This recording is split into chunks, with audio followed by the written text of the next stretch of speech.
आप देख रहे हैं शहर क्राइम डिजिटल न्यूज चैनल। आपने कभी भारत देश के पवित्र नदियों में जीवनदायिनी मां गंगा की आरती और मां कावेरी की आरती तो जरूर सुनी होगी, लेकिन आज शहर क्राइम डिजिटल आपको एक ऐसी शख्सियत से मुलाकात करवा रहा है जिसने उज्जैन की जीवनदायिनी मां शिप्रा पर आरती गायन किया है, जो कि पहली बार ऐसा हुआ है। मां शिप्रा पर कोई आरती बनी हो, यह अपने आप में बहुत बड़ा महत्व रखता है। इस आरती के शब्दों को एक धागे में पिरोने वाले भी उज्जैन के प्रसिद्ध कवि हैं। हम बात कर रहे हैं उज्जैन की मशहूर शख्सियत श्रीमती प्रीति दीक्षित की, जो कि पेशे से इवेंट एंकर, बेहतरीन गायिका और समाज सेविका हैं। उन्होंने 3 वर्षों से स्वर कोकिला लता मंगेशकर नाम से उज्जैन की संगीता संस्था पुरस्कृत करती आई हैं और वे इस काबिल भी हैं कि वे हर वर्ष उनकी संगीत संस्था हारमोनियम बिट्स, जो कि संगीत और सामाजिक कार्यों के क्षेत्र में काम कर रही हैं, इसके द्वारा एक बड़ी सेलिब्रिटी को बुलाकर सम्मानित करती हैं। तो आइए मिलते हैं उज्जैन की मशहूर शख्सियत श्रीमती प्रीति दीक्षित जी से, जो कि शहर क्राइम डिजिटल के विशेष संवाददाता विशाल भावसार के साथ। मैं हूं विशाल भावसार और आप देख रहे हैं शहर क्राइम डिजिटल। शहर क्राइम डिजिटल की टीम जो है वो इस वक्त मौजूद है उज्जैन में।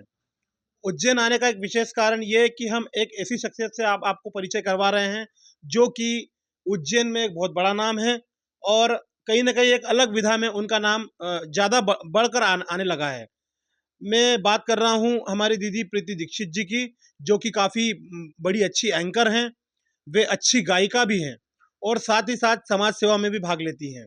उनकी एक खुद की संस्था है और वे लगातार हर वर्ष किसी न किसी सेलिब्रिटी को, किसी न किसी एक जो संगीत से जुड़े हुए हैं या बॉलीवुड से जुड़े हुए हैं, उन लोगों को वो यहाँ बुलाती हैं उज्जैन में और बड़े कार्यक्रम आयोजित करती हैं। ऐसी शख्सियत हमारे साथ हमारी दीदी है। उनकी एक जो अलग विधा है वो भी मैं आपको बताना चाहूँगा कि जो दीदी ने एक शिप्रा जी पर, माँ शिप्रा पर आरती लिखी है। उज्जैन में शिप्रा माँ जीवनदायिनी का महत्व रखती है। जिस प्रकार से आपने नर्मदा माता की आरती सुनी होगी, गंगा माता की आरती सुनी होगी, दूसरी और जो नदियां हैं, उन महान नदियां हैं, जो पवित्र नदियां हैं, उनकी आरतियां सुनी होगी। लेकिन जो शिप्रा माता जी की आरती है वो पहली बार हम आपको शहर क्राइम डिजिटल पर दिखाएंगे। ऐसी शख्सियत मेरे साथ हैं प्रीति दीक्षित, उनसे मैं बात करूंगा। दीदी, आपका स्वागत है शहर क्राइम डिजिटल पर। नमस्कार, मैं प्रीति दीक्षित और आप यहाँ आए, ये मेरे लिए सौभाग्य की बात है और इतना अच्छा लग रहा है आप सबको यहाँ देखकर। और जहाँ तक आपने इतना अच्छा मेरे लिए बोला है तो वो मेरे लिए बड़े सौभाग्य की बात है कि आप मेरे लिए इतना अच्छा सोच रहे हैं। हालांकि मैं इतनी बड़ी नहीं हूँ। देखो, आज लता जी का भी आखिरी शब्द यही था कि मैं अभी तक भी रियाज़ करती हूँ। तो बड़ा इस दुनिया में कोई नहीं, सब छोटे ही हैं और छोटे से ही एक स्तर पाते हैं। मैं धर्म से, सनातन से जुड़ी हूँ। तो और उज्जैन की इस पावन धरा पर हम रहते हैं, बाबा महाकाल की धरा पर। तो कई समय से एक मन में विचार आ रहा था कि जैसे मैंने कई तीर्थ यात्राएं की हैं, तो तीर्थ यात्राओं को देखते मुझे लगता था कि हम वहाँ जाते हैं तो हम शाम को, जैसे हरिद्वार जाते हैं तो शाम को वहाँ गंगा आरती होती है। हम ओंकारेश्वर जाते हैं तो माँ नर्मदा की आरती होती है।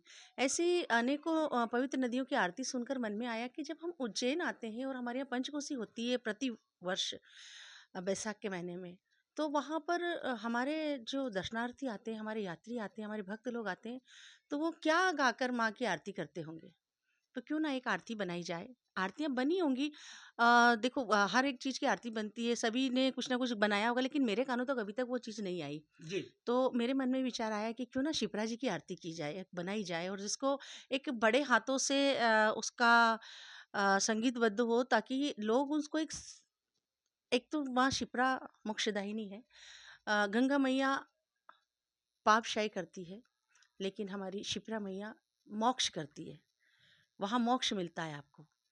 वहाँ पे आने के बाद, फिर वहाँ पे स्नान करने के बाद प्रत्येक मानव जीव शिवमय हो जाता है। दीदी, ये आपने शिप्रा माँ शिप्रा की आरती लिखी है, ये कॉन्सेप्ट आपके दिमाग में कितने साल पहले आया और आपने इस पर काम शुरू करना किया और शब्द किसने पिरोए हैं माँ शिप्रा की आरती के? देखिए, मेरे मन में एक ललक तो काफ़ी दिन से थी, लेकिन प्रत्येक व्यक्ति सब कार्य नहीं कर सकता। जी, जैसे मेरे बिल्कुल। मन में अब मैं गाती हूँ, तो मेरे मन में आया कि कभी मुझे इतने अच्छे शब्द मिल जाएँ माँ शिप्रा के प्रति जिनको मैं गा सकूँ।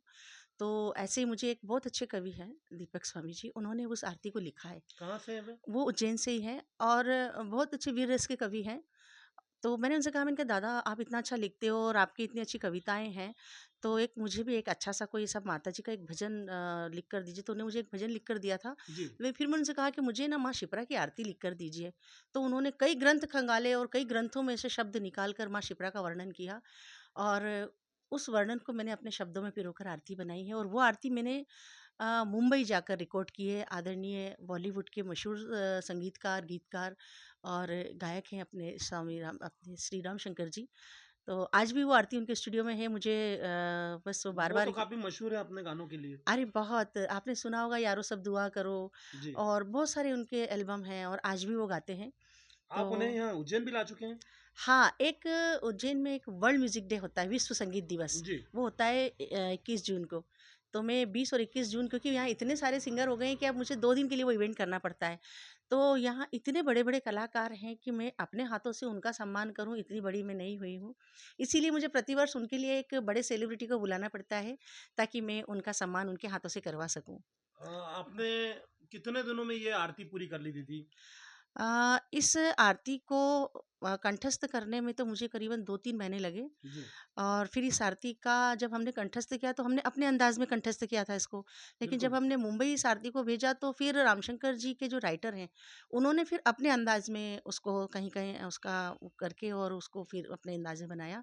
तो फिर हमने उसको वहाँ पर भी जाकर, तो मुझे 3 दिन मुंबई में लगे थे। बिल्कुल। इसकी जब रिकॉर्डिंग करने गई तो मैं 3 दिन मुंबई में रुकी और 3 दिन में मैंने उसको कंठस्थ किया और फिर वहाँ जाके उसको हमने रिकॉर्ड किया। दीदी आप बहुत अच्छी एंकर भी हैं, कई आयोजनों में मैंने भी आपको देखा है और आप गाती बहुत अच्छा है। तो इस आरती को आपने कैसे पिरोया? उसको 4 लाइनें हमें भी सुना दें। देखिए, आरती में बहुत भाग्यशाली हूँ कि माँ शिप्रा की कुछ ऐसे पवित्र शब्द मेरी जीवा से निकले हैं। तो वो आरती है।